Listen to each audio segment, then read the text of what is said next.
buenas tardes a todos. Bienvenidos a la tribuna número 44, esta tribuna Colpatria Olimpia que iniciamos el año pasado en medio de COVID. Hoy tenemos una invitada muy especial, la senadora Paloma Valencia, que nos va a hacer un conversatorio en torno a los retos y oportunidades para Colombia. Nuevamente los invitamos a todos que pueden ver, los que están viendo esta tribuna por redes sociales, por Facebook o YouTube, pueden inscribirse al canal de Olimpia para recibir todas las tribunas periódicamente. Así que, como siempre, le doy la bienvenida a Santiago Perdomo. Santiago, muy buenas tardes y adelante. Muy buenas tardes a todos los asistentes.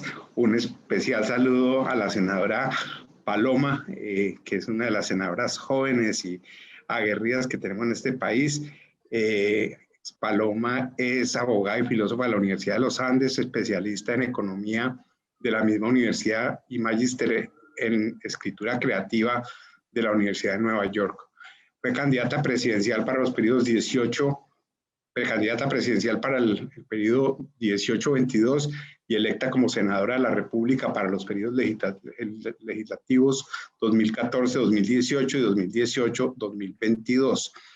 Ha sido una de las senadoras destacadas y voceras en distintos escenarios del Partido Centro Democrático, autora de la Ley de la Panela y de proyectos como Escalera a la Formalidad, Créditos Agropecuarios, Plan de Forestación y Protección de la Amazonía. Ha sido una de las voces principales en contra de la impunidad del Acuerdo de La Habana. Trabaja activamente con fundaciones de víctimas de la violencia como FECOL, Rosa Blanca y Renacer. Fue profesora de la Universidad de los Andes, escribió el libro Otras Culpas y es columnista en el periódico Nuevo Siglo.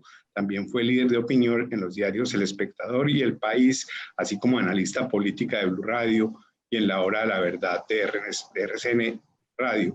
Bienvenida, senadora, y muchísimas gracias por participar en esta tribuna Colpatria Olimpia y el piso es suyo. Muchísimas gracias, doctor Santiago, muy honrada por esta invitación. Un saludo al doctor Daniel y a todos los asistentes a este foro, que agradezco muchísimo.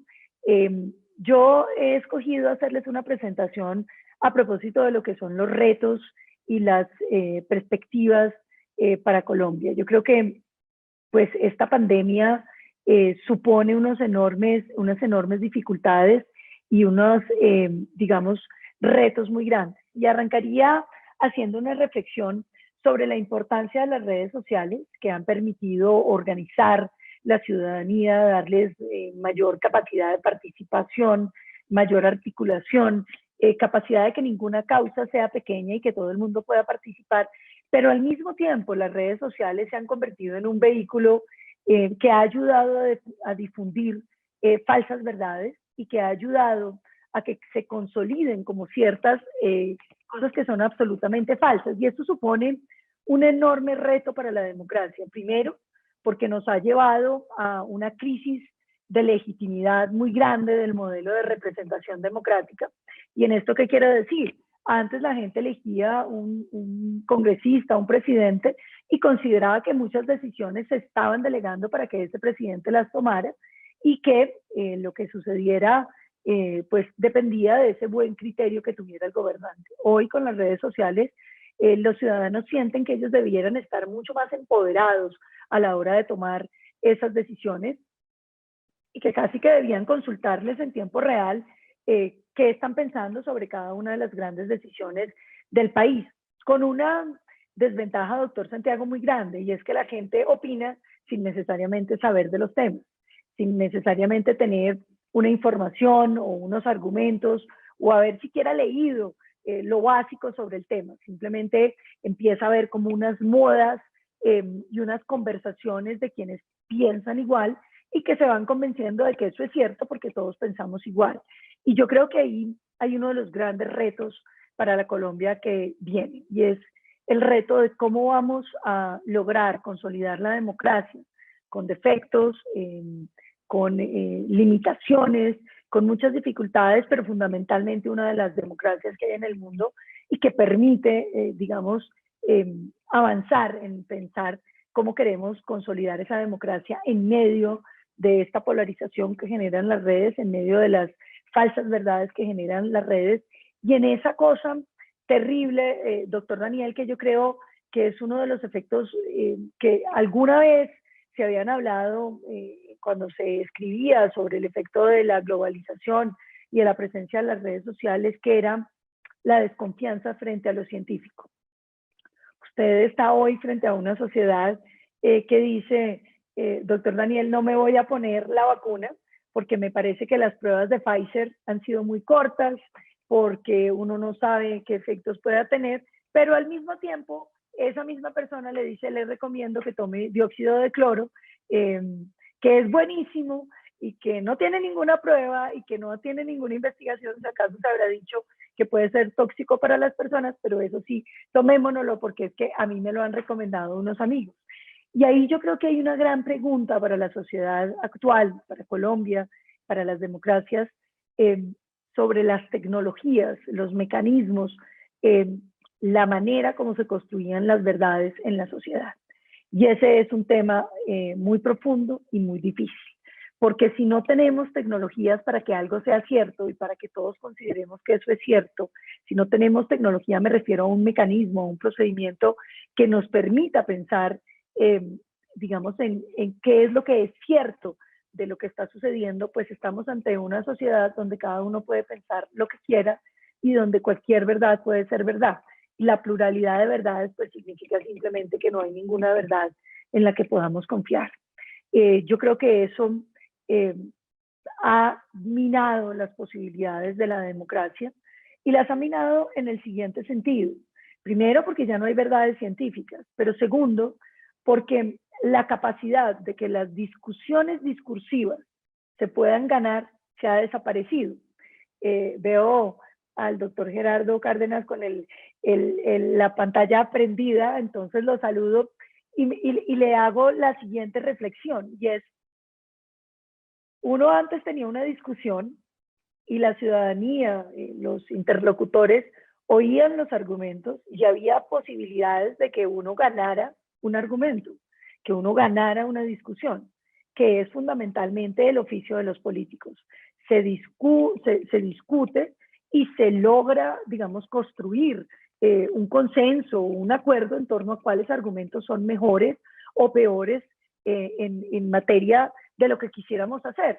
Pero si ni siquiera las verdades científicas son verdades, pues imagínese lo que está pasando en materia de los argumentos. Hay una casi imposibilidad de generar el discurso de que es posible que un argumento gane a otro, y en ese sentido estamos entrando, digamos, a una era de muchas perplejidades frente a la capacidad de consensos y de muchas perplejidades frente a qué decisión es mejor que otra. Y quisiera como hacer una remembranza de una de las amenazas que a mí me parece que es muy latente para Colombia, que es el modelo del socialismo 21. Algunos dicen, ay, es que los uribistas quieren meternos miedo, están sembrando cizaña entre la población. Y yo creo que hay una distancia entre meter miedo y entre tener claridad frente a los, digamos, obstáculos, frente a los peligros que uno puede tener. No es meter miedo cuando uno va de copiloto en un carro y le dice, cuidado con el hueco que ahí está adelante, cuando evidentemente existe la posibilidad de caer en ese hueco. Y quisiera por eso referirme un poco a lo que significa el socialismo del siglo XXI y al reto que supone en medio de esta presencia de las redes sociales.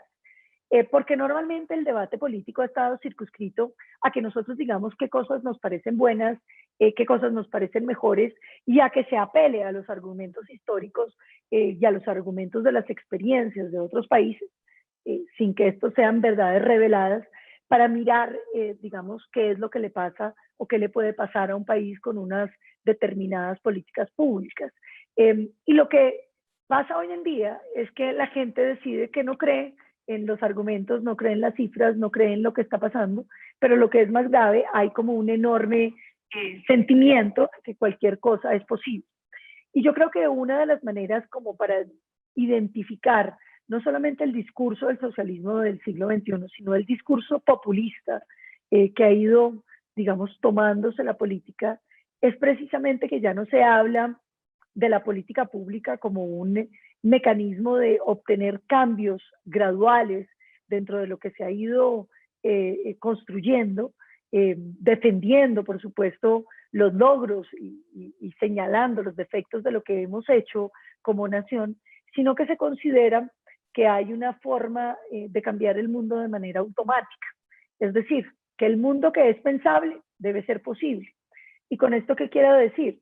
Pues que si a usted se le ocurre pensar que todo el mundo debiera ganar una pensión de 3 millones de pesos y que es muy tarde que usted se pensione a los 65 años y que si usted no tuvo trabajo, pues es muy injusto que no vaya a tener pensión, pues uno debería tener una solución política que le permitiera decir que todos nos vamos a pensionar a los 50 años con 3 millones de pesos, independientemente de cuánto hayamos trabajado, si hemos cotizado a un mecanismo de pensiones.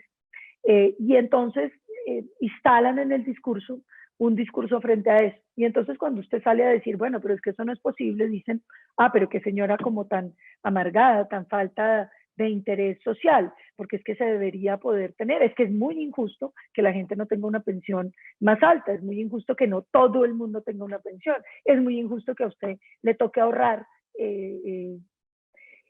Y digamos que ese tipo de discurso ha ido apareciendo en el mundo, no solamente en Colombia, con unos peligros muy grandes, porque las realidades concretas de lo que es el mundo y del sistema, de los sistemas que imperan, pues simplemente han ido creando la idea de que es que estamos en un mal sistema y de que sería posible un nuevo sistema, un mejor sistema.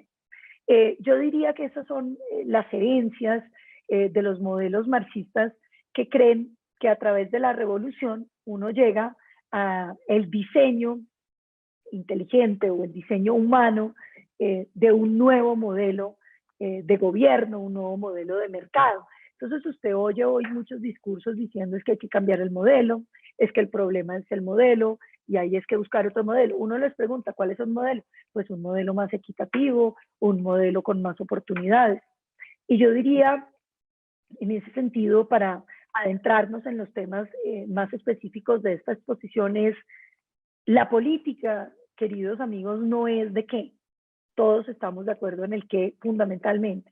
Todos queremos una Colombia más justa, todos queremos una Colombia con más oportunidades, con mejor educación, con mejor infraestructura, con garantías de seguridad, una Colombia capaz de administrar justicia, una Colombia capaz de ejercer presencia en todo el territorio.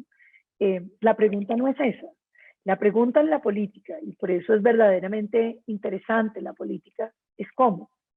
Y la pregunta sobre el cómo supone pensar cuáles son los mecanismos que se van a utilizar para conseguir, digamos, esas conquistas en las que estamos abocados. Es muy fácil ser populista diciendo el qué y soñando con mecanismos que no existen. Y los resultados están a la orden del día. Quiero referirme simplemente al tema de Venezuela, que me parece que es un fenómeno interesante y digno del análisis de los colombianos, precisamente por la cercanía que tenemos con ese modelo. Con esto quisiera decir que cuando se le propuso a Venezuela un cambio del modelo, un cambio del sistema, evidentemente tenían muchos problemas. Uno no puede decir que no. Era un país que tenía muchas dificultades en mil aspectos, pero que fundamentalmente iba por una senda de crecimiento económico sostenido, definitivamente una enorme dependencia por el petróleo que se agrava significativamente con la llegada de Hugo Chávez. Y quería darles unas cifras como para que entendamos lo que venía pasando. Venezuela, durante el gobierno de Caldera, 1997, tenía una pobreza del 55.6%, que venía descendiendo y que durante el gobierno de Caldera mostró descensos, digamos, del 97 al 98 se redujo hasta un 46%. Chávez la recibe con una, digamos, posibilidad de descender de igual manera y sigue descendiendo. Y por supuesto, digamos, se mantiene como muy estable alrededor de ese 49, 50% hasta la primera bonanza petrolera. Digamos que antes de la bonanza petrolera, año 2003, Venezuela tenía una pobreza del 54%. Pero viene la primera bonanza petrolera y por supuesto uno empieza a ver los indicadores donde se reduce la pobreza y usted llega a tener cifras muy interesantes y muy llamativas como el 2008, donde ya la pobreza está en el 27%, imagínense, del 2004 al 2008, 4 años pasa del 53 al 27%. Pero eso no se da solo, se viene con un discurso en contra de la desigualdad, con un discurso de que el país necesita ser más equitativo y que por lo tanto empieza a ver, digamos, los primeros intentos de realmente avanzar en lo que posteriormente se consolida como las expropiaciones masivas. Las primeras expropiaciones empiezan a ser en el año 2005 y entonces se suponía que la presencia del petróleo iba a permitir esta sociedad diseñada, equitativa, donde todos tendrían lo mismo. El discurso de odio de clases empieza a instalarse y ya para el año 2007 usted ve la Constitución donde se cambia el modelo capitalista por el modelo socialista y empiezan los periodos de expropiaciones masivas. Los resultados de eso pues los conocemos, pero vale la pena observarlos un poco en términos de las cifras.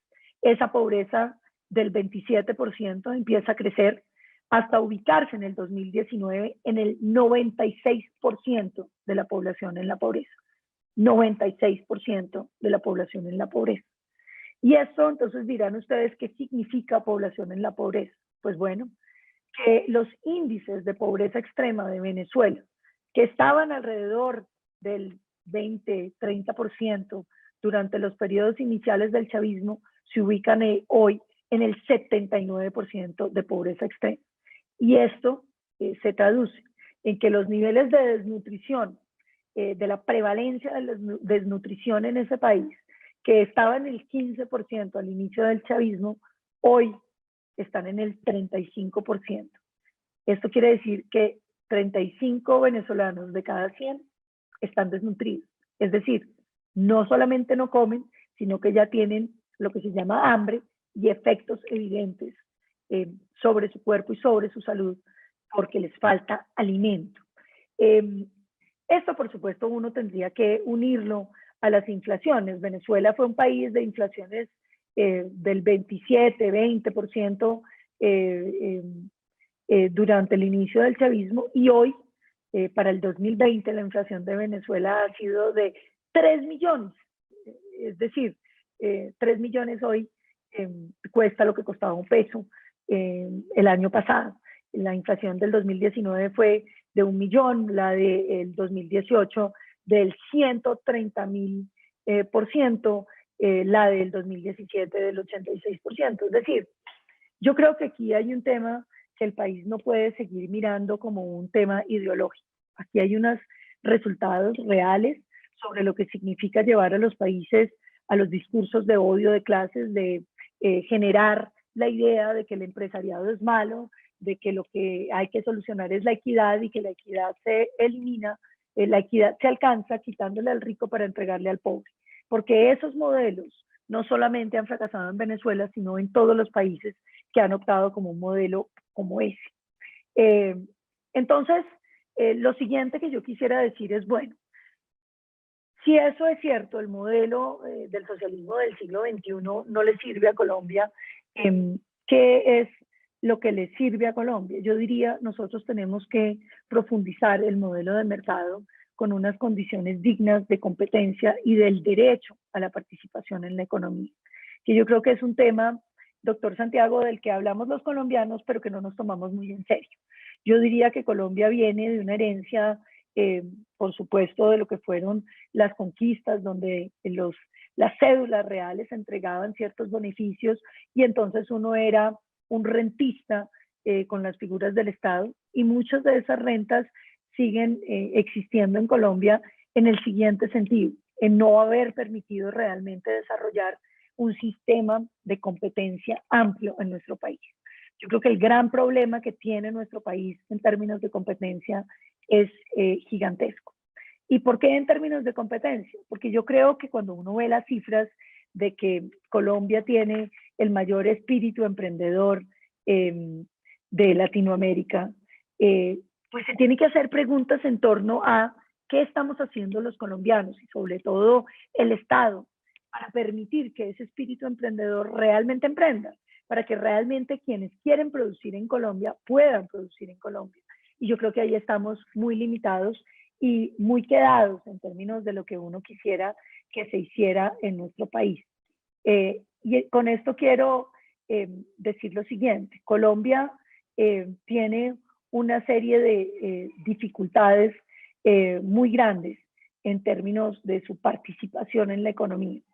Y quiero hablar de la libertad económica, porque, por ejemplo, Colombia ha empezado a tomar en cuenta, digamos, va a tener una superintendencia que vigile la competencia, que es uno de los grandes temas cuando uno tiene un sistema de mercado. Durante el 2018 y 2019 la superintendencia impuso 111.000 millones divididas en 16 sanciones por prácticas restrictivas de la libre competencia. Eso es la cartelización frente a las subastas, la cartelización en la presentación, por ejemplo, de diferentes propuestas ante el Estado.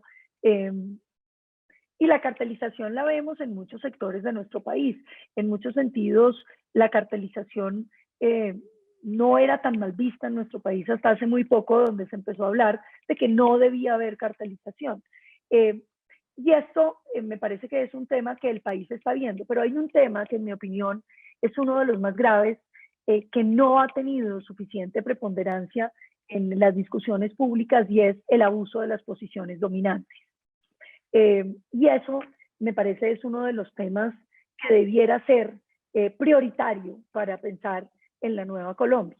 ¿Y por qué digo esto? Porque yo creo que los abusos de la posición dominante son restrictivos de la competencia, pero son otro tipo de abuso. En Colombia es muy difícil que alguien declare que tiene un grupo o que tiene una posición dominante. De hecho, hay muy pocas declaradas en el país. ¿Y por qué es importante? Porque yo creo que las posiciones dominantes sí han jugado un papel determinante en la posibilidad de que los pequeños negocios surjan en nuestro país. Y les voy a dar un caso, no propiamente de posición dominante, pero de los fenómenos que en mi opinión como Estado debieran tenerse en cuenta. Y me refiero a lo que sucedió entre el 2018 y el 2019. En ese año desaparecieron 22.000 tenderos, tiendas de barrio. Y usted dirá, ¿es una cifra alta o pequeña? Yo le diría es una cifra alta, porque representaban el 10% de los tenderos de este país.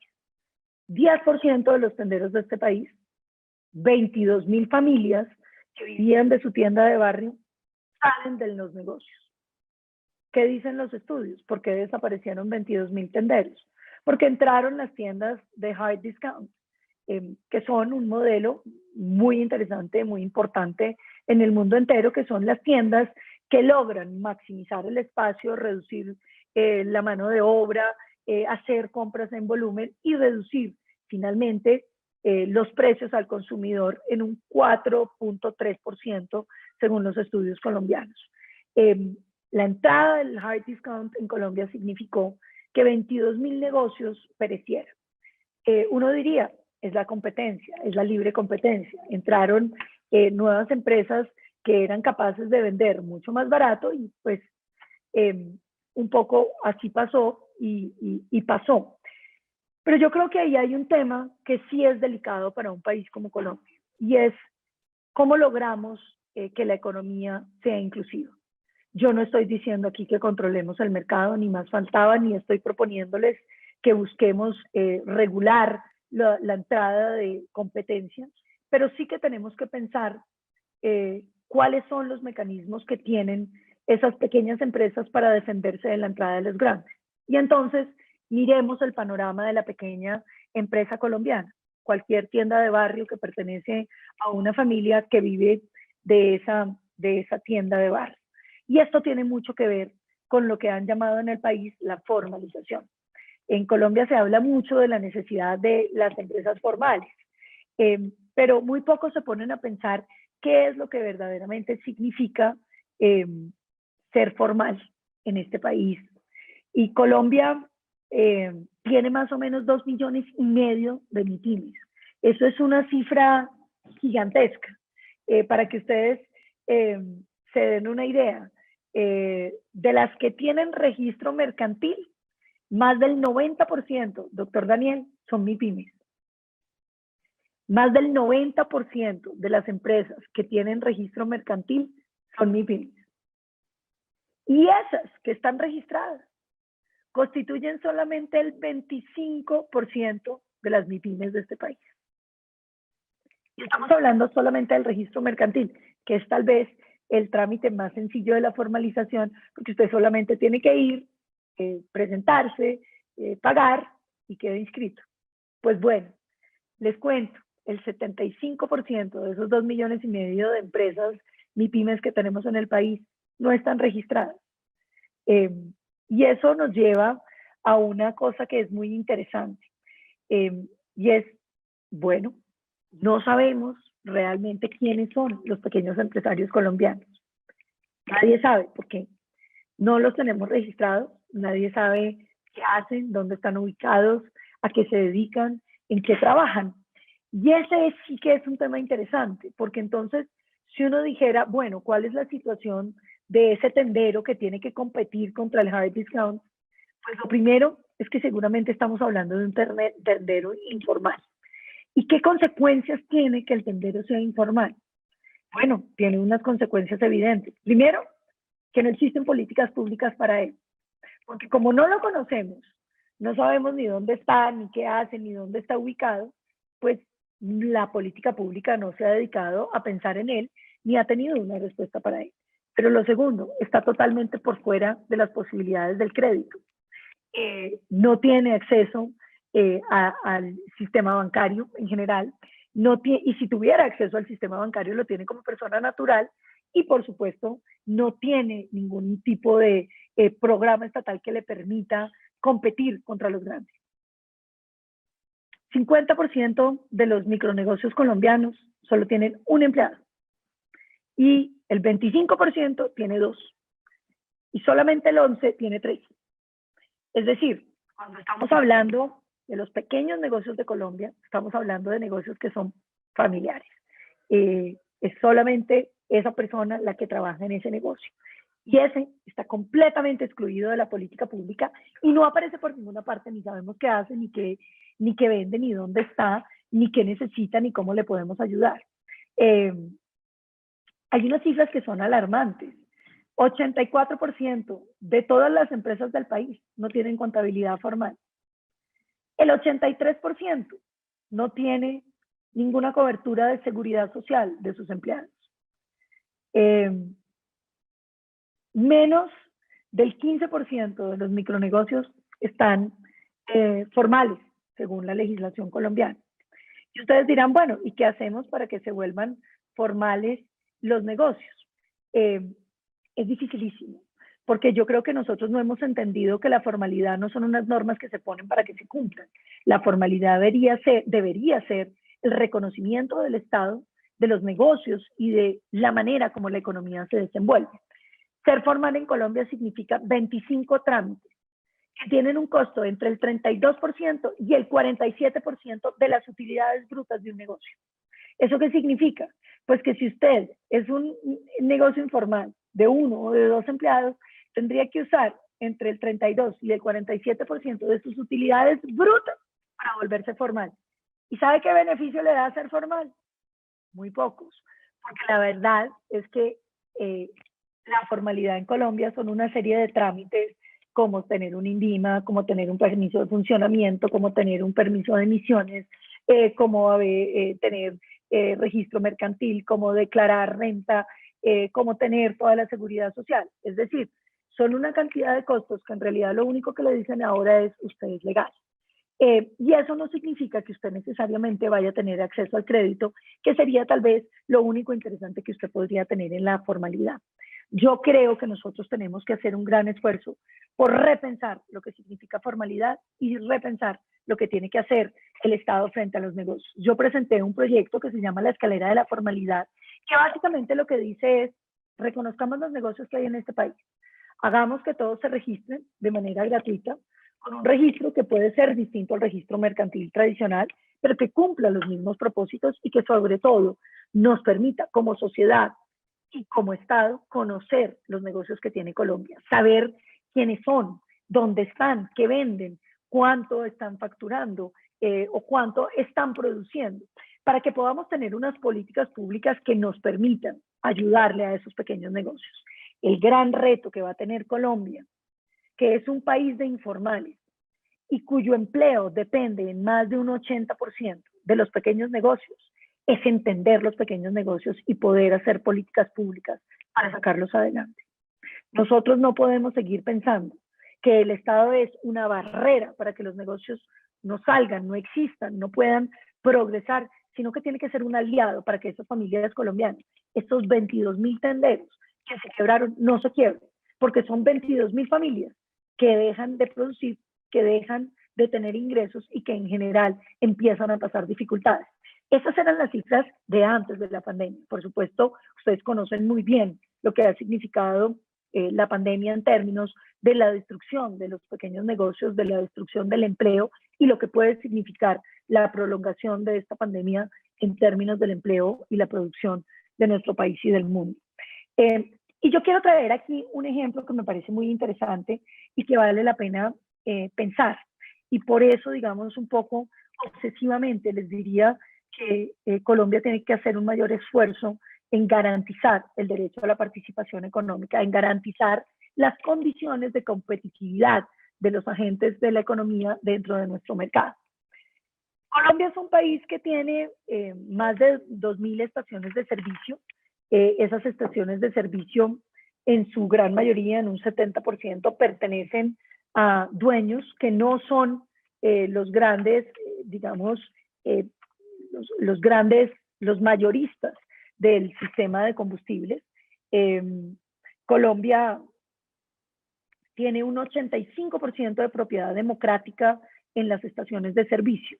Es decir, 4.897 estaciones son de distribuidores minoristas que poseen de 1 a 9 estaciones de servicio. De esas, el 60% son de una sola familia. Es decir, es el negocio de una sola familia. ¿Qué pasó en Chile? Chile tenía una composición muy similar a la nuestra, una, digamos, democratización o participación abierta en quienes eran los dueños de las estaciones de servicio. Vinieron, en mi opinión, unas prácticas anticompetitivas que le permitieron a los mayoristas competir de manera, digamos, desleal con el minorista, porque piense si hay una posición dominante o no, doctor Daniel, cuando quien le vende a usted los productos y de quien usted es distribuidor y usted no le puede vender a nadie más porque tiene un contrato de exclusividad con esa marca, también es su competencia y le pone una bomba enfrente y le compite por sus clientes. Cuando usted no tiene sino el margen que su propio mayorista le ha dado. Entonces yo creo que ahí tenemos un ejemplo muy interesante de lo que yo les quisiera dejar hoy en sus mentes como idea, y es: Colombia tiene que pensar cómo hace para que el derecho a la participación económica no se lo lleven unos pocos. Porque cuando usted permite la competencia entre el mayorista y el minorista, como si no hubiera una posición dominante del mayorista, usted prácticamente está garantizando que van a poder sacar a los minoristas. ¿Qué hemos propuesto para eso? Hay muchas fórmulas, muchísimas fórmulas que no son necesariamente decir que los mayoristas no puedan estar en el mercado, no, que compitan. Pero si los mayoristas tienen 4 márgenes para ganarse la plata, y perdónenme tomar un tema tan específico, pero me parece que es una buena ilustración de lo que les quiero transmitir, ¿por qué no garantizar que si el precio del mayorista está garantizado en el precio de la gasolina, la ganancia del intermediario minorista también esté garantizada en el precio de la gasolina? Eso que permite que la competencia no se haga en desmedro de lo que, si usted es un distribuidor, podría ganarse, para que usted tenga que respetar a los distribuidores.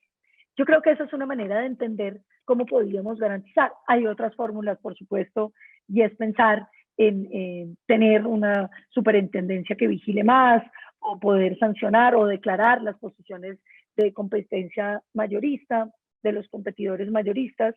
Pero finalmente la idea que yo les quisiera dejar aquí es, hay una cuestión en el sistema de mercado frente a los grandes jugadores en una economía frente a los pequeños jugadores.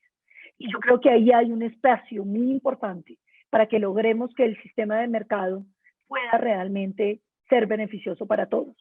El sistema de mercado no es un sistema para garantizar la participación de unos pocos, sino para garantizar la participación de todos. La idea de las oportunidades es precisamente esa. Y yo soy una convencida de que la defensa del sistema de mercado no se da tanto mostrándole a la gente los resultados que da el no tener sistema de mercado, porque como decíamos, la realidad es que la gente ha dejado de creer y que es muy difícil convencerla de una visión en la que no crea, pero logrando que mucha gente participe y se beneficie del sistema de mercado. Entre más personas estén en el sistema de mercado, entre más personas se beneficien del sistema de mercado, es mucho más fácil defender el sistema de mercado. Y yo creo que ahí tenemos un enorme espacio para pensar en términos de competencia y de apertura de la competencia, cómo podemos realmente llevar este país a que esos pequeños negocios progresen. Y me devuelvo entonces, digamos, un poco a lo que les venía diciendo sobre la formalización. Yo presenté el proyecto de la escalera de formalidad, que básicamente no dice otra cosa, doctor Santiago, que reconozcamos los negocios que hay y que entendamos que las exigencias del Estado deben hacerse de acuerdo al tamaño del negocio y a la duración de los negocios en el tiempo.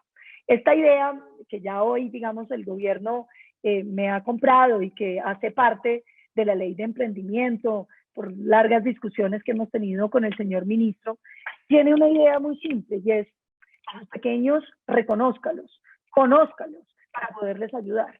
A los pequeños dele oportunidad de tener unas exigencias menores a las que le hacemos a los grandes para que puedan exigir y para que el crecimiento del negocio se vaya haciendo cumpliendo en la medida de sus posibilidades con todas las exigencias. Y esto tiene mucho que ver, digamos, con lo que vamos a tener en la pospandemia. La reactivación económica de la pospandemia va a imponer unos retos muy grandes.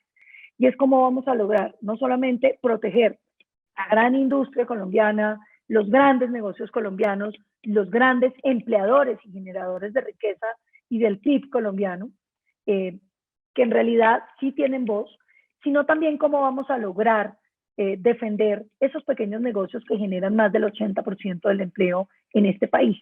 Y yo creo que ahí vamos a tener que entender que necesitamos gradualidad en la formalidad, que necesitamos ser un país mucho más amable con el pequeño negocio, mucho más protector del pequeño negocio. Esto no significa restringiendo la competencia, sino precisamente preservando la competencia como mecanismo indispensable para que el Estado de Derecho y sobre todo el sistema de mercado pueda prevalecer. La escalera de formalidad lo que propone es, en la primera escalera, usted registre gratuitamente ante una Cámara de Comercio, tenga un registro. En la siguiente escalera, haga un esfuerzo para que parte de sus utilidades vayan a garantizar la seguridad social de sus empleados. Yo les contaba, 84% de los negocios de Colombia no tienen ningún tipo de seguridad social sobre sus empleados. Aquí se habla del salario mínimo como si fuera realmente lo mínimo que se ganan los colombianos. Y realmente las estadísticas muestran que más del 54% de los colombianos vive con menos de un salario mínimo. Significa esto que nosotros tenemos unas instituciones que solo están viendo un país. ¿Cuál? El país formal. Para el otro medio país, que es un poco más grande que el medio que vemos, no existe ninguna política pública, porque es invisible. Porque cuando hablamos de los colombianos que ganan menos del salario mínimo, decimos eso es ilegal. Y claro que es ilegal, pero la realidad es que es lo que está pasando en el país. Y si Colombia no hace un gran esfuerzo por reconocer qué es lo que está pasando, va a ser muy difícil preservar el tipo de negocios y el tipo de sociedad que tenemos. ¿Que hay que ayudarla a que llegue al salario mínimo? Por supuesto que sí.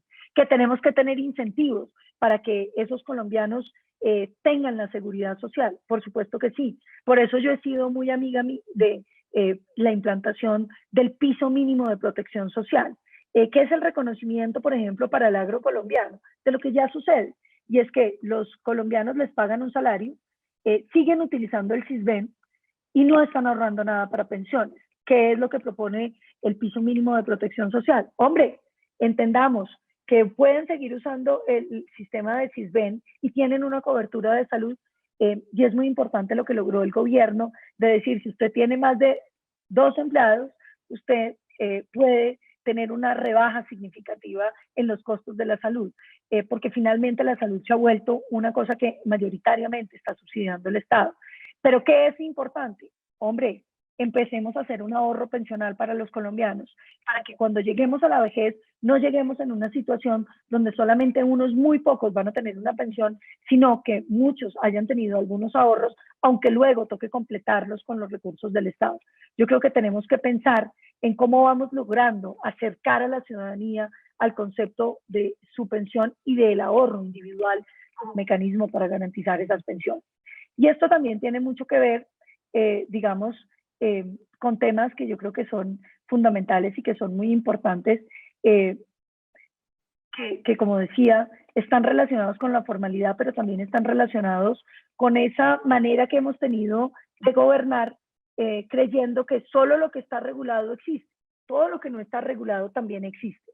Por eso yo he venido defendiendo y saqué en la ley de la panela el primer INVIMA diferenciado por tamaño y por tipo de productor. Cuando uno recorre este país y ve los campesinos colombianos, la gente de los pueblos de Colombia, encuentra, por ejemplo, la señora que ha estado haciendo mermeladas, que vende sus mermeladas, y uno prueba la mermelada y es una gran mermelada muy rica, de moras, de guayabas, y le dice, hombre, tu mermelada está muy buena, ¿por qué no tratas de meterla en los supermercados? No puedo hacerlo, senadora, porque no tengo INVIMA. ¿Y por qué no tienes INVIMA?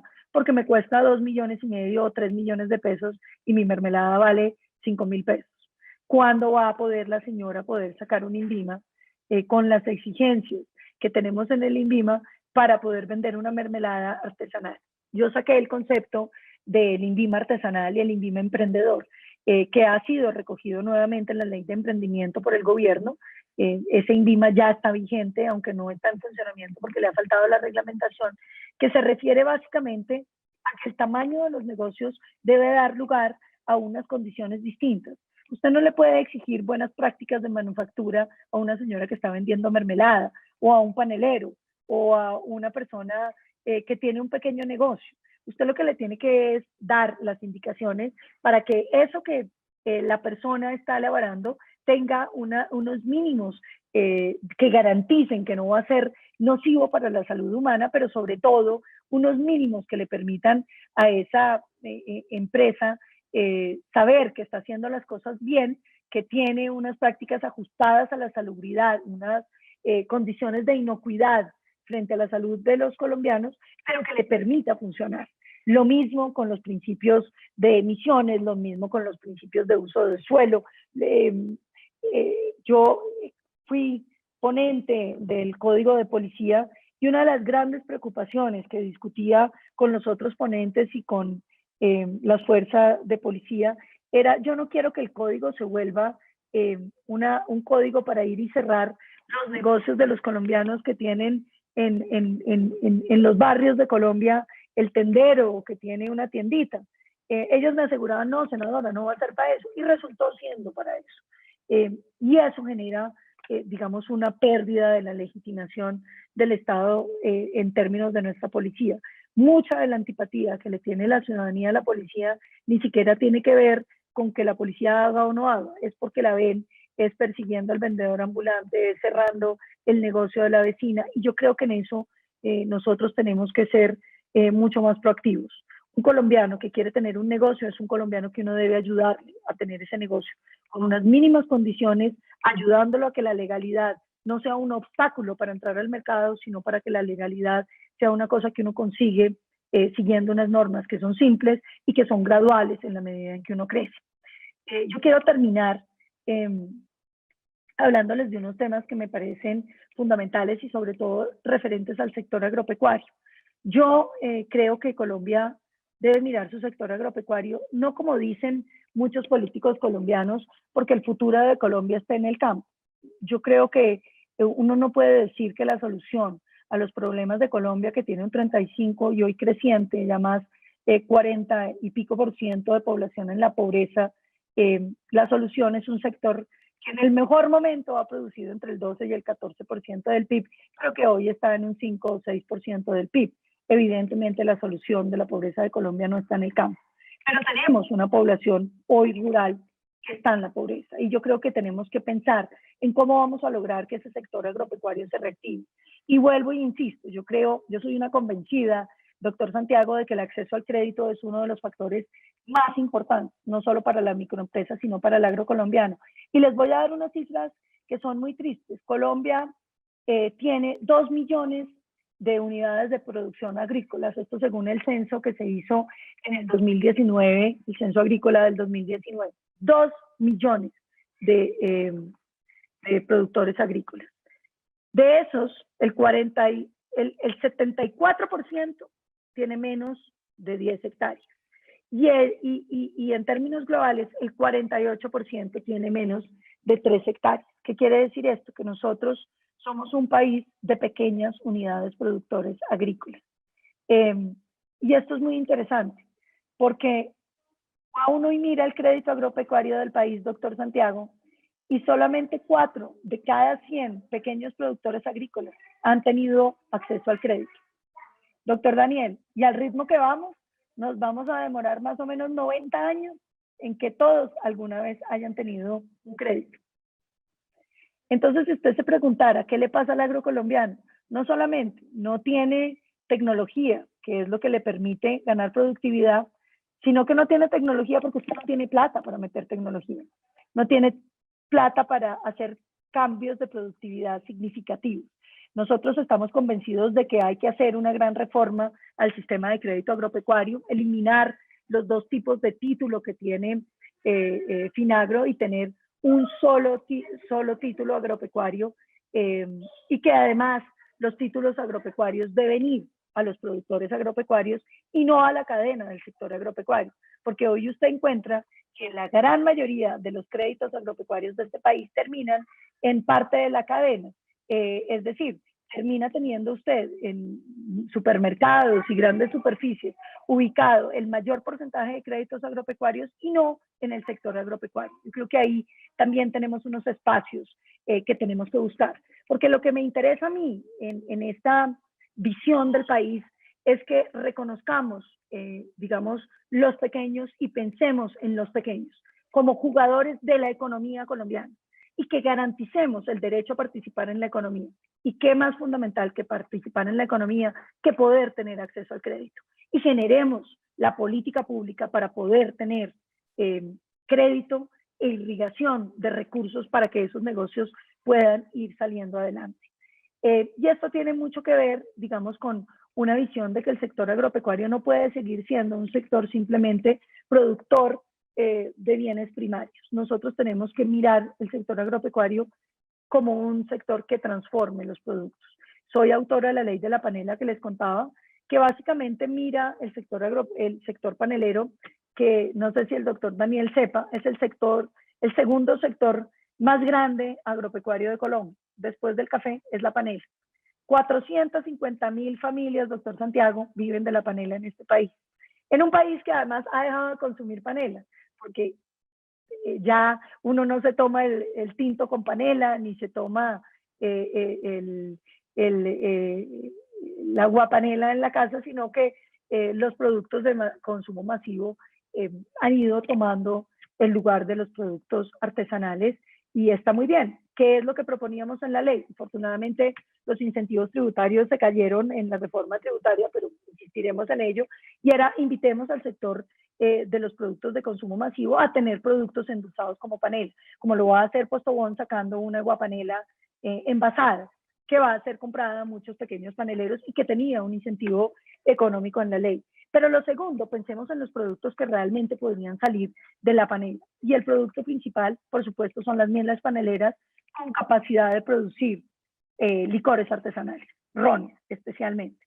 Colombia no ha tenido un desarrollo de los mercados de rones porque teníamos la idea de que el monopolio rentístico de los alcoholes le correspondía a los departamentos y que por lo tanto solo los departamentos producían. Y les voy a contar una cosa que es muy triste. La mayoría de los alcoholes colombianos, los licores colombianos, eran hechos con alcoholes importados.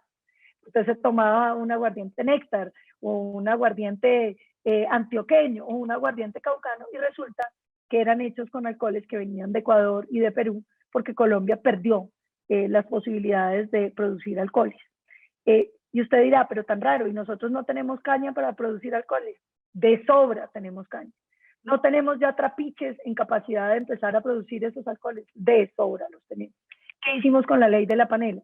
Autorizamos que los trapiches paneleros puedan empezar a producir alcoholes con destino a que las licoreras de los diferentes departamentos saquen licores con los alcoholes de nuestro país. ¿Que van a ser más caros que los del exterior? No, no es cierto, van a ser del mismo precio. Tenemos una capacidad productiva que puede ser muy importante, pero sobre todo, piense usted, doctor Daniel, lo que vale un ron en los mercados internacionales y los 2.000 pesos que vale una panela. ¿Es mejor producir panela o producir rones?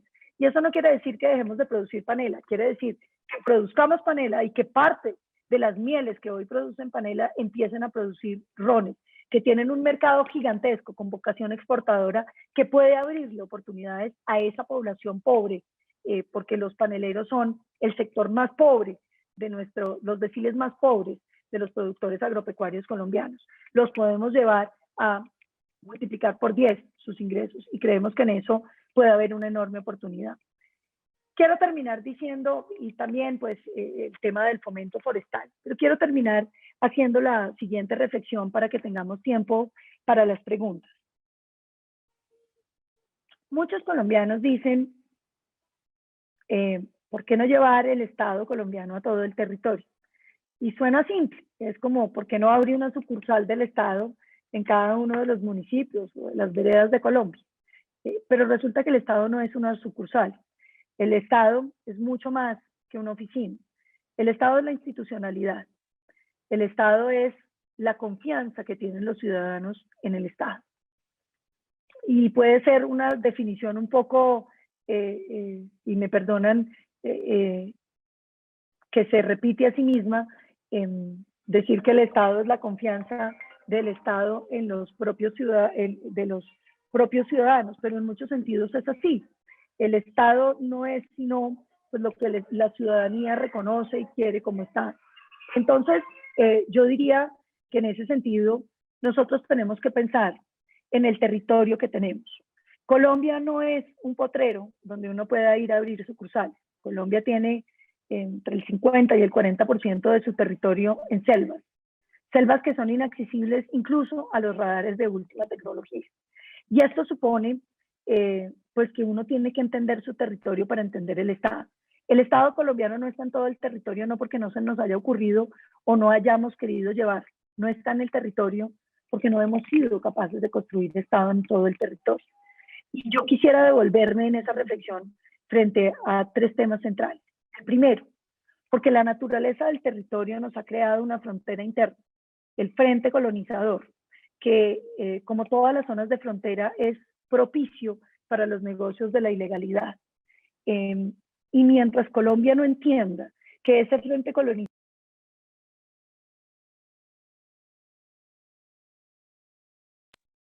no se va a desarticular de un día para otro y de manera automática, simplemente porque así lo digamos, sino porque tenemos que lograr ubicar esa población que está en una zona de frontera que va a seguir siendo frontera porque no queremos destruir ni nuestro Amazonas, ni nuestro Darién, ni las selvas del Pacífico, que ese frente colonizador vinculado con los negocios ilegales del narcotráfico y de la minería criminal está destruyendo para salvar nuestro Amazonas, para salvar esos ecosistemas estratégicos y para salvar la institucionalidad, tenemos que pensar en el frente colonizador de este país y pensar en soluciones de cómo ubicar esas poblaciones en donde podemos llevar Estado.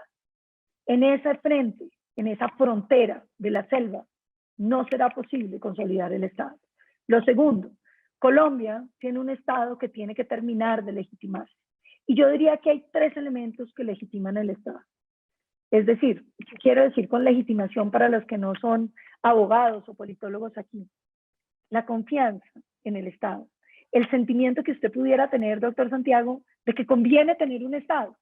Muchos colombianos en este país consideran que para qué el Estado, si no son trabas, sino trabas. Yo diría que hay tres frentes frente a los cuales tenemos que concentrar nuestros esfuerzos. El primero, la seguridad.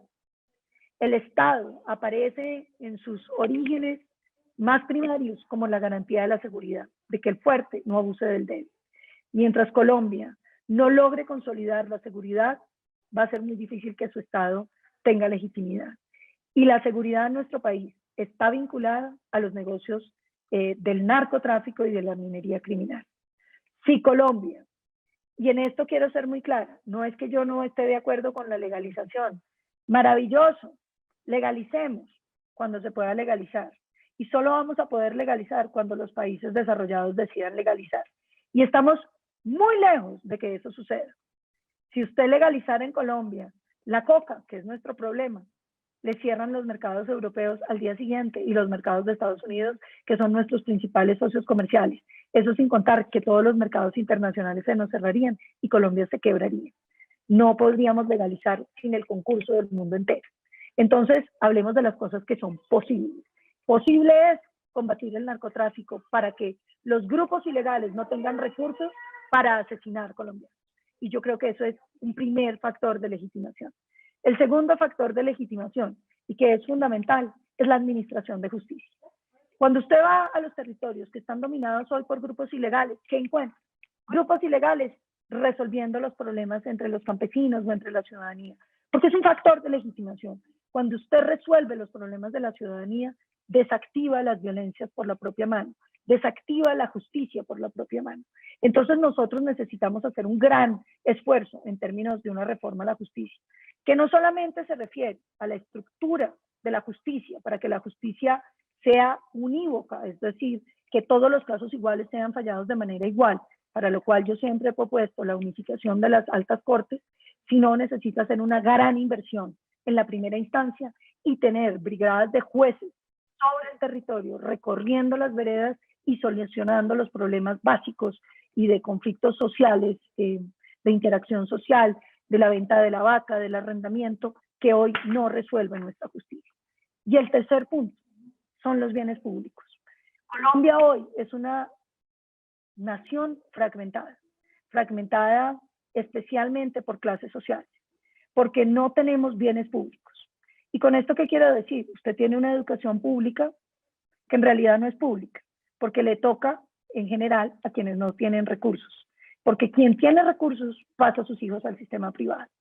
Usted tiene muy pocos parques, muy pocos espacios públicos, servicios públicos de transporte masivo precarios que solamente utilizaría aquel que no tiene moto o que no tiene carro. Mientras nosotros no podamos dar excelente calidad a los bienes públicos y acceso público a los bienes que son privados, nosotros no vamos a poder consolidar una sola nación. Y consolidar una sola nación, ¿qué es?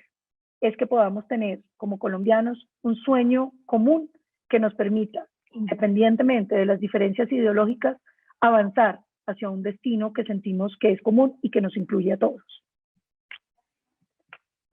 Con eso yo terminaría, doctor Santiago, para darle tiempo a las preguntas.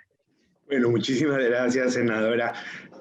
Mientras Daniel que va a moderar las preguntas, yo quisiera preguntarle, bueno, su aspiración es presentarse para la candidatura presidencial del año 22. ¿Cómo ve ese tema? Senadora está en silencio. Esa es una reflexión que vengo haciendo. Y le voy a contar en qué términos, de la manera más sencilla y más personal que pudiera. Y es, yo creo que yo soy una persona muy competente, conozco este país, tengo un proyecto de país, tengo ideas de lo que quisiera que se hiciera en este país, tengo confianza en este país y en lo que somos capaces de hacer. Mi única pregunta es si hoy tengo la fuerza para vencer las dificultades que implica los cambios que yo considero que hay que hacer en este país. Yo he dicho muchas veces, doctor Santiago, que yo quiero ser presidente de este país, pero también le pido mucho a Dios que solo me deje ser presidente si puedo ser una gran presidente. A mí el honor de ser presidente no es lo que me llama, sino la posibilidad de servirle a mi patria adecuadamente y a los colombianos para que logremos ese destino mejor que yo creo que nos merecemos. Entonces, pues eso, las candidaturas políticas tienen mucho que ver con su fuerza interior, con su capacidad interior, pero tiene mucho que ver también con que la ciudadanía lo identifique a usted y lo siga a usted, porque los cambios que requieren las naciones no son simplemente de votar por una persona, es de acompañar ese gobierno, y acompañar ese gobierno es estar dispuesto a dar los pasos que tendríamos que dar, a que, como le digo yo a muchos copartidarios, yo no lo estoy invitando a que vote solamente por mí, yo lo estoy invitando a que no solamente vote, sino que me acompañe en lograr hacer las cosas, y eso creo que se refiere al liderazgo y a lo que uno pueda construir de confianza con la ciudadanía. Yo creo que esos son los temas que hoy estoy evaluando, porque para mí mi país es demasiado importante para meterme en algo en lo que yo no me sienta absolutamente capaz de hacer en los estándares que yo considero que serían adecuados y aceptables para mi país. De manera que es una decisión que estoy tomando con mucho cuidado, con mucha paciencia, y tratando de dejar cualquier ego, cualquier ambición de lado, y pensando primero en Colombia, que es lo que debe ser primero en esta reflexión. Gracias, senadora Paloma Valencia. Y voy a invitar a los asistentes que quieran hacer las preguntas, que alcen la mano, que me escriban por privado si quieren participar. Y yo quería... Senadora, quisiera arrancar por la pregunta. Inicialmente habló de las redes sociales, la polarización, los retos hoy de las noticias falsas, de la división que se crea, y pues la capacidad que tiene de movilizar, digámoslo, un mensaje hoy en redes sociales, en Twitter o Facebook, es tremendo. Y al final habla de un propósito común, ¿sí? Y quisiera como conectar esa primera intervención con la última. Y yo veo que tenemos una polarización tremenda, vacunas, digamos, opiniones de todo tipo de índole económico, tributario, y pues en parte lo que llama este país es lo que usted finaliza, ese propósito común que termine conectándonos en algo, ¿sí? Pareciera que la pandemia nos empezó a distanciar y hoy es difícil pensar qué es lo que nos conecta, y yo quisiera que tal vez uniendo esas dos intervenciones, la primera y la última, ¿por qué no nos conecta con algo que crea usted que podría ser ese propósito como un país que permita que la polarización pues un poco pase a segundo plano y de verdad trabajemos por un propósito país? Ay, doctor Daniel, yo vengo pensando mucho en la polarización porque, pues imagínense, cuando usted es víctima de las redes sociales y lo vuelven tendencia y lo destrozan y le crean imágenes que no se parecen ni siquiera un poquito a lo que usted es, pues uno sí se pregunta mucho, bueno, ¿en qué vamos a parar en esto?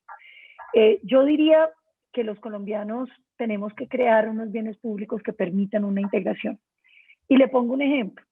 Si usted se pone a pensar en la educación, el lunes van a entrar los colegios privados a semipresencialidad y los colegios públicos se van a quedar virtuales por decisión del sindicato de FECODE.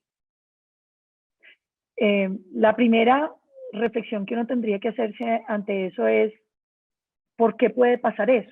¿Por qué puede suceder que unos niños que han estado tan afectados por la pandemia vayan a terminar sin poder volver al colegio? Y yo creo que eso tiene mucho que ver con que quienes están en la educación pública en nuestro país están casi presos en la educación pública, es decir, no tienen otra opción. Y la educación pública también sabe que están un poco presos. Yo por eso lo que propuse fue, mientras el gobierno negocia con FECODE, los padres de familia que quisieran que sus hijos volvieran a la presencialidad, que son muchos, debieran tener la opción de un bono escolar para poder pasar su hijo a un colegio privado. Y esto tiene unos efectos adicionales, digamos, si usted pensara en el bono escolar, y es el tema de que, aquí llegó Amapola. Un saludo para Amapola. Hola, Amapola. Ella no resiste no saludar. Salúdalos a todos. Hola, Amapola. ¿Cómo están? Bueno, entonces, digamos que la primera observación es, si usted es un papá de escasos recursos en Colombia, a usted le asignan un cupo. ¿En cuál colegio? En el que le tocó. ¿Usted tuvo alguna posibilidad de decir algo sobre su colegio de sus hijos? Nada. Y yo creo que ahí empieza, digamos, la gran catástrofe de la educación colombiana, porque los estudios lo que muestran es que uno de los factores más importantes para la educación es qué tan interesados están los padres de familia en la educación de sus hijos, qué tanto exigen calidad en la educación. Eso es lo que hace que los colegios mejoren. Digamos que el sistema en los Estados Unidos, cuando unieron colegios malos, colegios públicos malos y buenos, lo que hacía que los colegios mejoraran, y se demostró mucho, fue la presencia de los padres de familia, el que esté el padre de familia mirando qué les pusieron de tareas, si se las pusieron, si el colegio le fue bien, si al profesor le fue bien. Entonces, yo creo que nosotros tenemos que buscar mecanismos de integración social. Dígame cuándo se encuentra un rico colombiano con un pobre colombiano. No se encuentra en el colegio, no se encuentra en el bus, no se encuentra en un parque, no se encuentra en ninguna parte, porque no hay bienes públicos, porque la educación como bien público no es suficientemente buena para que yo decida meter a Amapola en un colegio público. Lo pensé mucho, estuvimos mirando el pedagógico para tratar de que la educación pública nos duela en carne propia, pero es una decisión muy difícil, ¿no? Y lo cuento muy personalmente, porque obviamente hay muchos otros elementos que uno piensa. Pero ¿por qué el padre de familia de escasos recursos de este país no puede escoger o no tiene algo que decir sobre la educación de sus hijos? Yo creo que ahí hay elementos donde pudiéramos ponernos de acuerdo los colombianos. ¿Por qué no somos capaces de pensar en las riquezas de este país, en el medio ambiente de este país? Yo soy de la teoría de que nosotros tenemos que proteger de manera definitiva, y que si alguna misión tiene nuestra generación es salvar el Amazonas. La mayor diversidad de especies del mundo, el Darién. Y veo que no estamos haciendo mucho en eso, porque la gente habla, está dañado, la gente habla de que hay que salvar el Amazonas, pero realmente no hemos hecho un propósito común de hacerlo. Entonces, por ejemplo, yo logré convencer a la señora ministra de Minas, y yo creo que esas son las cosas con las que uno podría iniciar. Le dije a la señora ministra de Minas: señora ministra, vamos a hacer la nueva ley de regalías, deme un porcentaje de las regalías para el medio ambiente. Que la minería colombiana, que el petróleo colombiano sale de los ecosistemas estratégicos de este país. Claro que necesitamos hacer minería en muchos sitios. ¿Dónde? Pues donde la podemos hacer bien hecha, donde los daños sobre los ecosistemas no está afectando ecosistemas estratégicos. Pero con esa plata salvemos el Amazonas, defendamos el Darién. Entonces ahí yo creo, doctor Daniel, que nos va a tocar hacer un gran esfuerzo, como por encontrar temas que nos unen, temas que nos separan, por supuesto que son importantes, y que hay batallas que el país no puede simplemente prescindir. Y le digo una, por ejemplo, que para mí, independientemente de la polarización y el sentimiento que le genera a muchos colombianos, yo no podría prescindir. Yo creo que este país no puede tener criminales de lesa humanidad en la política. A mí me duele mucho que haya mucho político corrupto en este país. Pero decirle a este país que para mejorar la política y la corrupción, lo que hay que meter es secuestradores y asesinos y reclutadores de niños, y que eso hace que este país tenga una mejor democracia, no lo puedo aceptar. Yo a veces pienso en Amapola, que me pregunte, mamá, ¿y qué hace la gente con la que tú trabajas? Y le diga: no, pues hay unos muy inteligentes y muy pilos, hay otros muy ladrones y muy bandidos, y hay otros muy asesinos y muy reclutadores de niños. Yo no creo que esa sea la imagen de la política que uno quiera para Colombia. Hay batallas que hay que dar en solitario, hay batallas que hay que dar en colectivo, pero sobre todo lo que yo he insistido mucho y en lo que he tratado de hacer últimamente es convencer a los colombianos de que podemos tener 1000 diferencias ideológicas y que eso no habla de la persona. Uno puede estar de acuerdo en X o Y cosas, pero eso no convierte a quien no piensa igual que mí en una mala persona.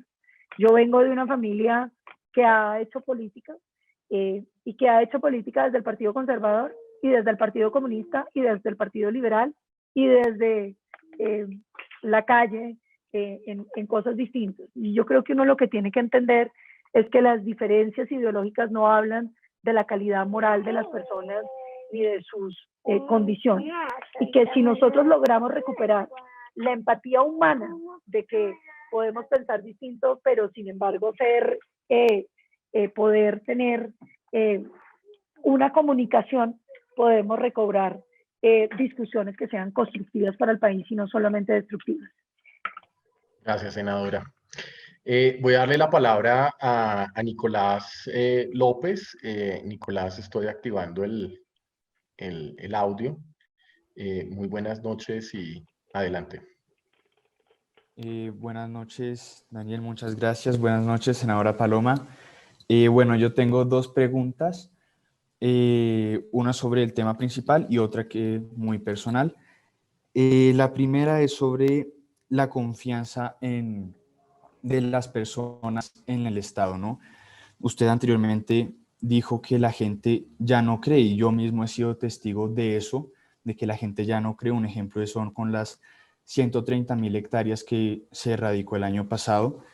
Pero esta idea de la escuela de la formalidad, la escalera de formalidad, perdón, me suena muy, o sea, es una idea muy buena y creo que competiría o ayudaría mucho a los mercados, al mercado nacional, a las pequeñas empresas y todo, pero ¿cómo contrarrestar esta falta de fe de las personas?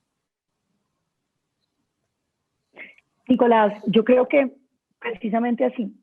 O sea, un Estado que solo ve por un ojo, y cuando decía solo ve por un ojo, ve solamente el país formal, es un Estado que no existe para el país informal. Y no existe porque nunca ha hecho nada por él.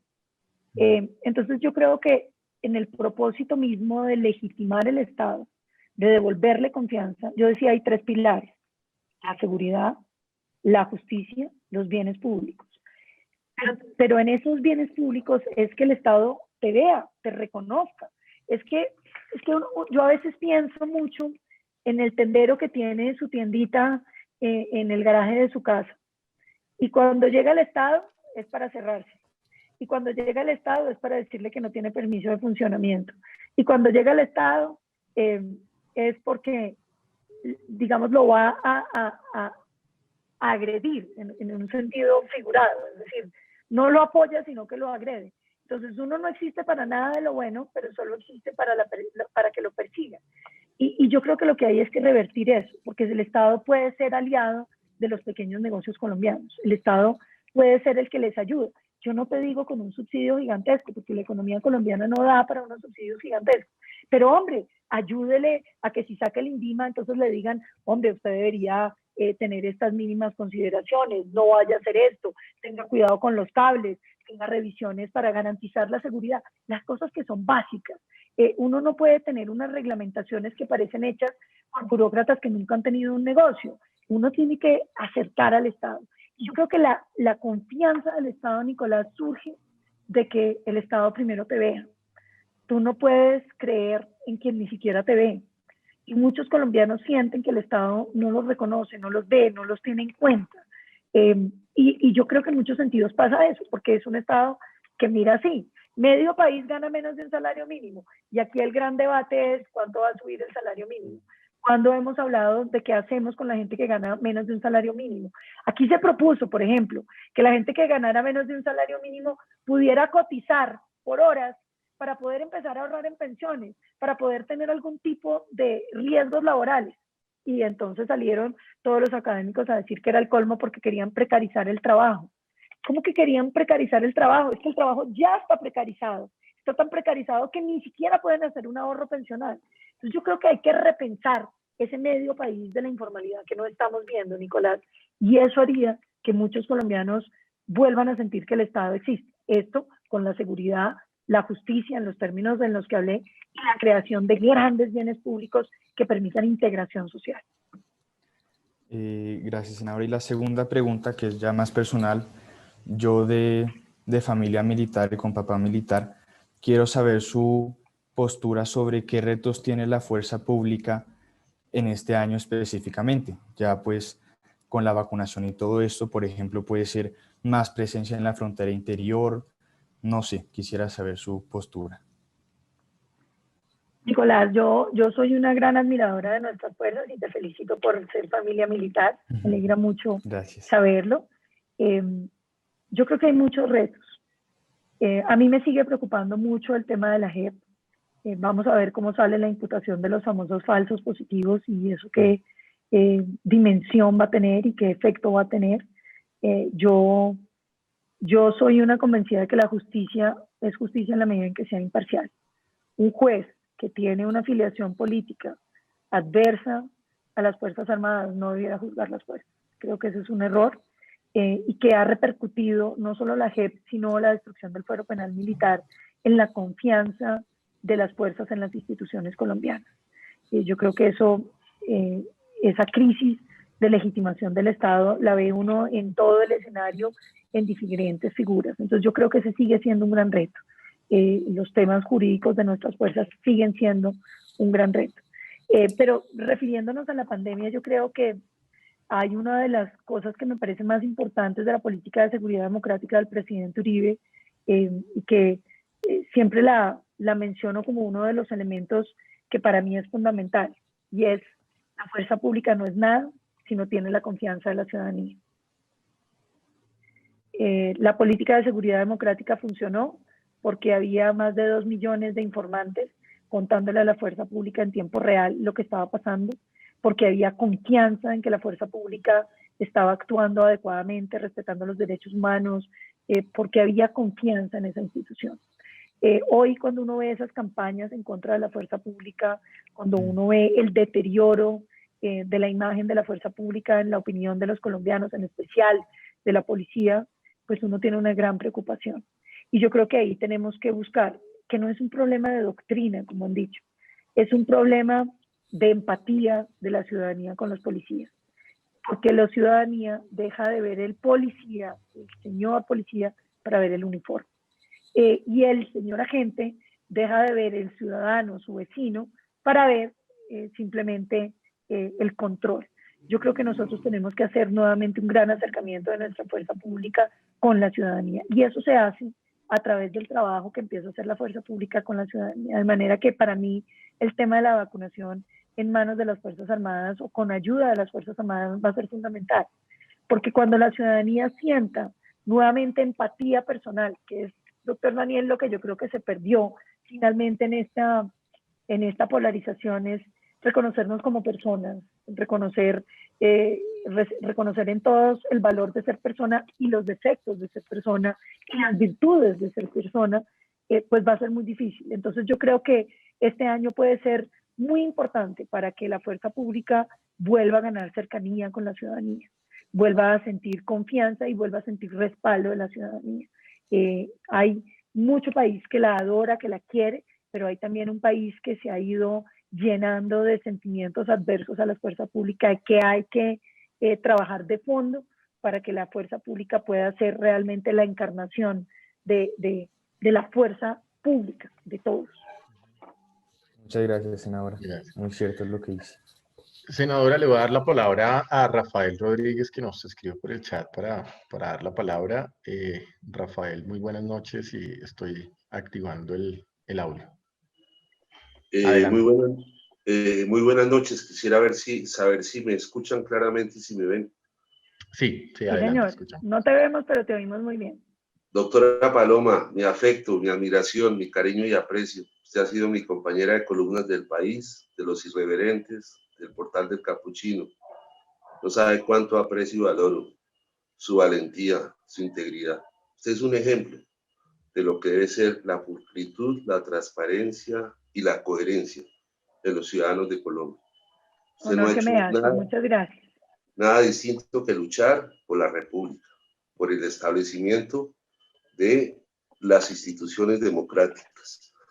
Yo considero pertinente distraernos en dos temas que considero de capital importancia en esta contingencia sanitaria que estamos afrontando. El primero tiene que ver con la justicia. La justicia es el pilar del orden, del respeto y de la convivencia pacífica.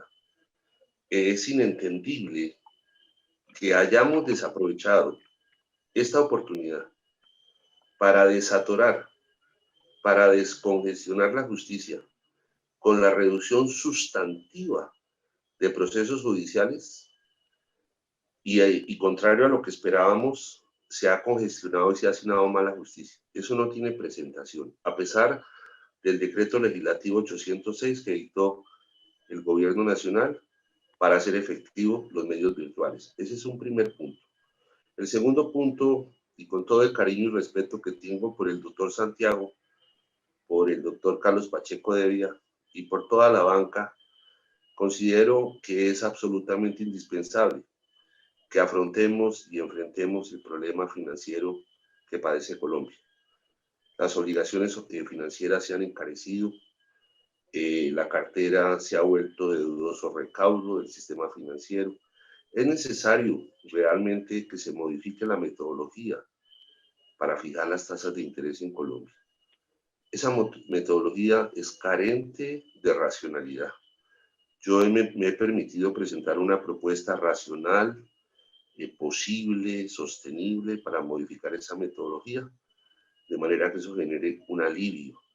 No para quebrar los bancos, ni para llevarlos a la insolvencia, no, para que se mantengan vigorosos, fuertes, pero que las personas puedan acceder a recursos de crédito en esta situación tan sumamente apremiante. Quiero sugerir muy respetuosamente que en su frondosa agenda incorpore estos dos temas que considero que son de la mayor importancia. Doctor Medina y doctor Perdomo, mil gracias y felicitaciones por estos foros. Pues doctor Rodríguez, yo le diría, el tema de la justicia tal vez es uno de los temas que más me apasiona a mí. Yo, el único proyecto con el que llegué al Congreso cuando dejé de ser periodista y trabajadora del sector privado fue un proyecto de reforma a la justicia. Porque como le decía en la exposición, es el factor de legitimación de los más importantes que tiene el Estado. Y en Colombia realmente la justicia es desastrosa, no solamente por sus términos, sino porque usted se le puede demorar un proceso 10, 15, 20 años, pero además el proceso puede ser muy parecido al de su vecino y a usted le fallan de una manera y al otro de otra. Esos son temas que son cruciales y sobre todo porque tenemos una justicia demasiado complicada. Yo no sé por qué a los colombianos nos gusta tanto el trámite. Yo creo que la justicia colombiana tiene que parecerse más a la tutela, ser más sencilla, más rápida, más ágil. Es preferible una decisión menos sofisticada, pero a tiempo, que una decisión muy sofisticada 20 años después, cuando ya realmente la incertidumbre lo mató. Entonces, la gran reforma a la justicia es necesarísima. Yo hoy creo que necesitamos reformar la cúpula para poder tener unicidad de criterios en lo que se falla y poder tener un precedente judicial obligatorio para todos los casos. Esto es que cada caso igual se falla igual, pero necesitamos sobre todo la fortaleza de la primera instancia. Necesitamos una primera instancia increíblemente grande, con jueces además itinerantes que vayan por el territorio, por las veredas, no que la gente tenga que ir a votar el juez, a buscar el juez, sino que el juez llegue para solucionar los temas que estén pendientes y que lo haga rápidamente con unos criterios de conciliador, en equidad en muchos sentidos, para poder solucionar los problemas y poder ganar la legitimidad que la solución de los problemas genera y evitar la justicia por la propia mano, que crece cada día más en nuestro país. De manera que para mí la justicia es fundamental. El tema financiero. Doctor Rodríguez, yo comparto y no comparto lo que usted ha dicho. Yo creo que a Colombia le hace falta mucho acceso al sistema financiero, pero no creo que el sistema financiero tenga que ser un tema regulado por el Estado en el sentido de que nosotros definamos las metodologías. Porque los intereses que cobra el sistema financiero son el reflejo del riesgo que percibe el sistema financiero del país.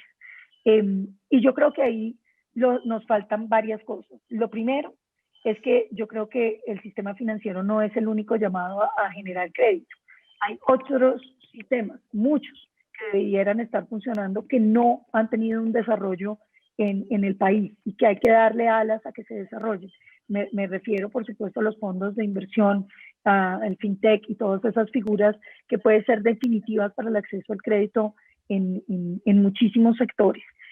Creo que nosotros tenemos que buscar mecanismos para que, por ejemplo, haya mecanismos distintos al crédito financiero a través de bancos para sectores que son, digamos, de difícil riesgo. Por ejemplo, el pequeño productor agropecuario. Si yo le digo a los bancos colombianos que le presten al pequeño productor agropecuario, que está sujeto al mal tiempo, que está sujeto a todas las vicisitudes de la carretera, del invierno, de todo lo que le puede pasar al sector agropecuario, termina con una tasa de interés supremamente alta.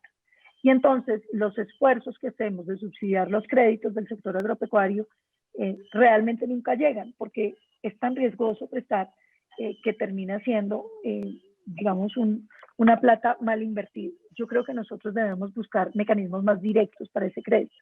Por ejemplo, utilizar los almacenes de agroinsumos como mecanismos para financiar las compras de agroinsumos, asumir ese 4% que hoy asumen las casas de agroinsumos de crédito, que disminuyan los costos de los agroinsumos en ese 4% y logremos que ese 4% se lo gane finalmente el pequeño productor agropecuario sin que el sistema bancario propiamente intervenga. ¿Y por qué le diría esto, doctor Rodríguez? Porque a veces la gente, y en este país que nos hemos vuelto de las pseudoverdades como tantos otros por las redes sociales, dicen, no, es que los obliguemos a los bancos a que le presten a los hoteleros que se están quebrando. Suponga usted que nosotros tomáramos esa norma. Nadie está yendo a hoteles durante la pandemia y obligamos a los bancos a prestar a los hoteleros. Bueno, el efecto primero sería que muchos colombianos que tienen sus ahorros en el banco pensarían, ay, ahora se van a quebrar todos estos hoteleros, yo mejor quito mi plata de allí. Y entonces la quita uno y la quita la viuda y la quita la vecina y terminamos quebrando el sistema financiero. El sistema financiero es frágil y hay que cuidarlo, porque el sistema financiero es muy importante, pero la gente cree que es fuertísimo. Sáquele la plata al sistema financiero. No, el sistema financiero es frágil. Usted lo puede llevar a la ruina muy rápidamente. Entonces yo creo que nosotros debemos cuidar nuestro sistema financiero, ajustar muchos temas que yo creo que, por ejemplo, han empezado a aparecer como competencias mucho más reales. Y aquí no porque estemos en Colpatria, pero yo soy gran fan de la cuenta cero de Colpatria. De hecho, toda la gente que trabaja conmigo tiene cuenta cero, porque yo creo que esa es la manera de incentivar la competencia. Es decir, si empieza a haber competencia en un sistema sano, pues entonces necesariamente la gente se pasa a los bancos que ofrecen mejores servicios, que cobran menos y vamos generando competencia. Yo creo que el camino de la mejora del sistema financiero colombiano es a través de la competencia.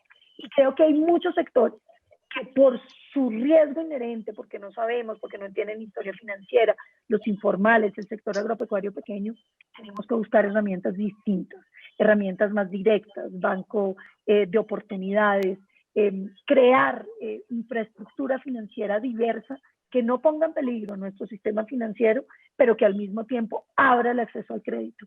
Yo creo que esa sería como un poco la visión que le quisiera compartir que yo tengo de este tema. Mil gracias, doctora Paloma. Un saludo muy cordial y ojalá usted considere... Un abrazo para ti. Felicidades. Bueno, senadora, pues muchas gracias por su tiempo, por esas generosas reflexiones diversas. Yo creo que se abordaron facetas, facetas diversas y de interés para todos. Y pues de mi parte invitarle que siga trabajando con esa vibración que transmite en su comunicación, que yo creo que a muchos nos motiva que existan políticos que hagan vibrar con su comunicación, que creo que es algo que este país necesita y pues digamos lo que llevábamos tiempo que alguien no movía con su comunicación. Así que pues muchísimas gracias por su tiempo. Voy a darle el paso a Santiago Perdomo para que iniciemos el cierre de esta tribuna. Senadora, gracias, doctor Daniel. Muchísimas gracias por esta conferencia. Bueno, y los mejores éxitos para que finalmente se ilumine y le iluminen para lo mejor del país. Muchas gracias a todos los asistentes y quisiera invitarlos a la tribuna Colpatria Olimpia del próximo miércoles, que tendremos a una conferencia del doctor Carlos Mario Estrada, director general del SENA, con un tema que es herramientas para el desarrollo y la competitividad en la era del 4.0. Bueno, muchísimas gracias nuevamente, senadora. Muchas gracias por estar en esta tribuna. No, doctor Santiago, doctor Daniel, doctor Pacheco, muy honrada esta invitación. Para mí es una enorme oportunidad poder conversar con ustedes, conversar de los temas de país y seguir pensando en esa Colombia mejor que podemos construir. Muchísimas gracias y un abrazo muy cariñoso para todos. Gracias.